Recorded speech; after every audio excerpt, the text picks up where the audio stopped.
তাদের ওয়াইটি স্টুডিওর নতুন একটি আপডেট লঞ্চ করেছে। এর আগে আমরা যখন ওয়াইটি স্টুডিওটি ওপেন করতাম আমাদের সামনে এরকম ইন্টারফেস শো করতো।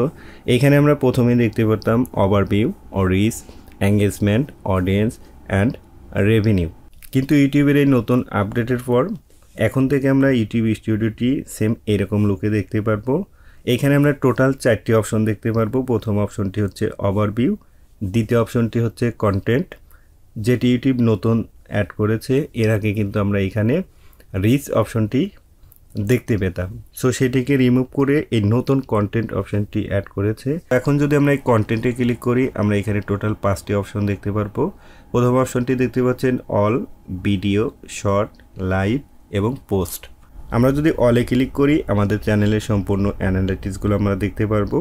ভিডিওসে ক্লিক করলে আমাদের ভিডিও সম্পূর্ণ অ্যানালাইটিক্সগুলো আমরা নিচে দেখতে পারবো। এবং এখন থেকে আমরা যদি আমাদের চ্যানেলে শর্টস আপলোড করি তাহলে শর্টসের ইন্ডিভিজুয়ালি কিন্তু আমরা অ্যানালাইটিক্সগুলো এই শর্টসে ক্লিক করে দেখতে পারবো। এটি সম্পূর্ণ নতুন একটি ফিচার।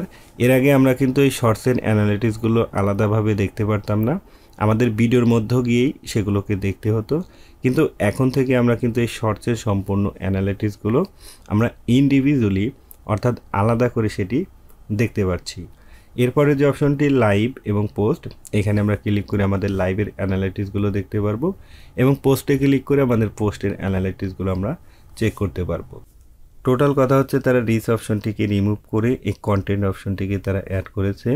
এবং এর আগে আমরা রিচের মধ্যেই যে অপশনগুলো দেখতে পারতাম এখন থেকে আমরা সেম অপশনগুলোই এই কন্টেন্টের মধ্যেই দেখতে পারবো। তো বন্ধুরা, এই ছিল ইউটিউবের তরফ থেকে সর্বশেষ আপডেট। সবাইকে ধন্যবাদ জানিয়ে ভিডিওটি শেষ করছি। আর ভিডিওটি যদি ভালো লাগে তাহলে প্লিজ একটি লাইক এবং একটি কমেন্ট